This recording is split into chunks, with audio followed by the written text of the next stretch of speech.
to the Ideas to Action webinar series. This is a masterclass bringing stakeholders, in this case, a private equity nominee and an entrepreneur. We call them as an operator. The topic for today, as all of you are aware, is raising equity in the new normal. Private equity, as we are all told, is sitting with a lot of dry powder, which is waiting to be deployed. Even in the midst of all the talk relating to the slowdown, PE still hit an high in terms of investing funds in India, which is as of last year. It's actually definitely been a case of too much capital still continuing to chase too few deals, when an LP who is sitting thousands of miles away is looking to allocate capital.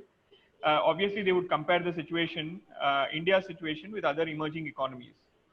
With growth slowing down over the last few quarters in India and with the pandemic, we are now at a phase where it is crucial for India to re-establish its credibility as an asset class and more importantly, demonstrate exits. LPs need to make money, which is a reality. Indian companies are achieving reasonable multiples, and stock markets are also recovering to a large extent, which is a good sign in general. What does this mean for equity raise now and over the next 12 to 18 months? To answer some of these questions, and also to take your questions, we have two panelists, two very diverse people whom I would introduce in some time, whom I'm hoping would provide their views and would also take your questions later on. Do note that all comments of the panelists are personal and are based on their current and past experience, and they do not necessarily represent the views of the organization that they come from. Firstly, I have the pleasure of introducing you to my fellow panelists, starting with Harvinder Singh Bhatia. Sounds long, but no, he's made our life simple. We call him Harry. Harry co-founded Radiowala Network in 2010 that introduced the concept of creating innovative internet-based customized in-store radio for retail outlets, malls, corporate and hospitality sectors in India. The reason why Harry is on this panel is also because he's a venture partner with 8 Roads, which is a private equity fund. I move on to the second panelist, which is Prashant Warrior, who is the CEO of Cure.ai, which is a leading artificial intelligence company in radiology. Prashant and Harry, pleasure having both of you as panelists for the webinar. Welcome. Thank you. Thank you. Thank you. Harry, if I may, what I would like to do is both with you and Prashant, Harry, if you can actually go ahead and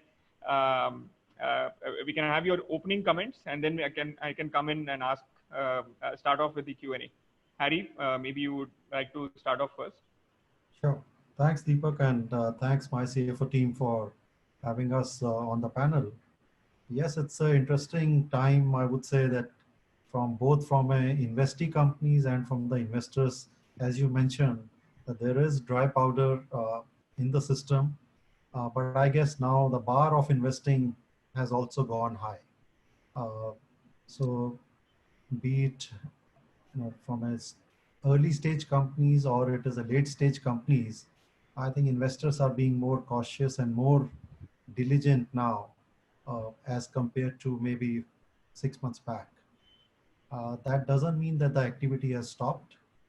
People are looking at good companies, and what we feel as early stage investors, as individual investors, we always look out for good entrepreneurs and good ideas which can sustain the longevity of the idea.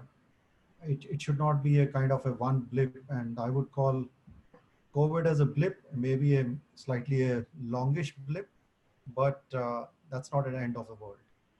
So from an investor's perspective, I think the field is still open and the activity is not stopped. Prashant, over to you. Thank you, Hari. Thank you, Deepak, for having me here. Thank you, my CFO.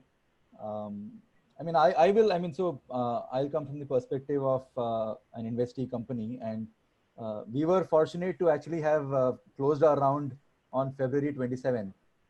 So we closed it about a couple of weeks before the pandemic hit. I mean, we closed around with Sequoia Capital and Mass Mutual Ventures. And I think definitely, I mean, as I see the pandemic, I mean, fortunately, we have not had to go out and raise more money because we just raised about 3 months ago. I mean, as I've seen other startups and speaking to people, it definitely, there is an impact, right? I mean, especially if you are in certain industries. I mean, if you're in travel, hospitality, your business has taken a cut. Even in healthcare, I mean, if you look at, I mean, we operate in healthcare, but if you look at healthcare providers, if you look at hospitals, private hospitals, even their revenues have gone down over the last quarter compared to previous quarters, because I mean, most of the elective surgeries are not happening and so on, right? And I think there are certain fields, I mean, when I look at current market, for example, where we are operating, I mean, we are in a health tech space and we can operate remotely, we can scale up. And so we have seen quite a bit of traction over the last 3 months. So we have, I think that it's an interesting time where, I mean, especially as you are seeing, I mean, the companies that were successful earlier might have a slowdown, but there might be new companies that come up, especially in ed tech, health tech.